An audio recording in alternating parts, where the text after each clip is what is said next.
Hello, my name's Lita. Today I'm discussing a case called Snyder as a plaintiff versus Phelps as a defendant. I chose this case because I want to know how the First Amendment works and its limitations. So I will introduce this case briefly. Phelps and his fellows are Christians, and they believe that homosexuality is a sin. But as time passed, people started to accept homosexuals, gay people, and feel it's normal. Phelps and his church members felt very upset, and they felt the obligation to protest for this. They would go to funerals that were held for soldiers and people who used to serve the military, and display signs that has very harsh wording. For example, God hates the USA. Thank God for 9/11. Thank God for dead soldiers, and don't pray for the USA. They did that because they strongly believe that God will punish America for accepting gay people. One of the funerals they went was Snyder's son's funeral. Snyder's son was a soldier in the American military. He got killed when he was doing his tasks in Iraq. At first, Snyder did not see what the signs Phelps was displaying says, but later he read a news story from a newspaper, and learned what the signs say. Snyder was very upset after knowing what Phelps was doing, so he sued him and said what Phelps did caused him emotional damage. About the ruling, so first, this case was handled by the district court for the District of Maryland, and a jury in this court agreed with Snyder and decided that Phelps was guilty. And this jury awarded Snyder $10.9 million.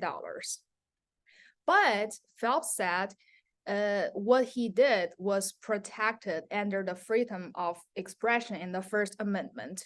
So this case was brought to a higher court, which is the Fourth Circuit Court of Appeals.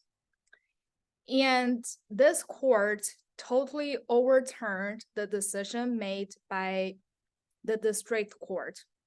So the Court of Appeals decided that Phelps was innocent, and what he did was under the protection of the First Amendment.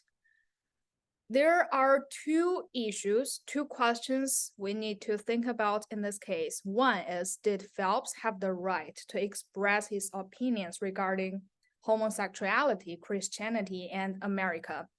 The answer is yes. And the second question is, did the signs target Snyder's family? The answer is no. And the court had two reasonings for the two questions. One, even though the wording of the signs was intense, what it was talking about is a public concern. So Phelps was worried about how the future of America and how people should deal with homosexuals. So this is a matter of public concern. And speeches that are on public concerns are under special protection of the First Amendment and should be, as the court said, uninhibited, robust, and wide open.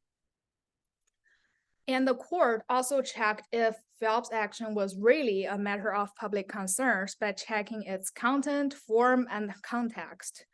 The court confirmed that the speech was a matter of public concerns and it did not bring Snyder's family any negative consequences. The reasoning for the second question is the signs were not directly related to Snyder's family. It did not include any words that were targeting Snyder's son. And also, Phelps and his fellows were displaying the signs on public land. And Phelps and Snyder's family did not know each other before this protest. So there's no way that Phelps was targeting Snyder's son or insulting his son on purpose.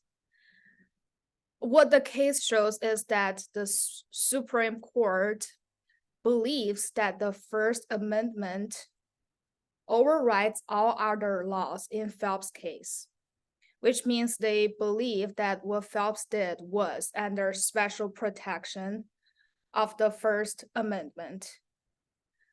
This is my analysis for the case. Thank you for listening.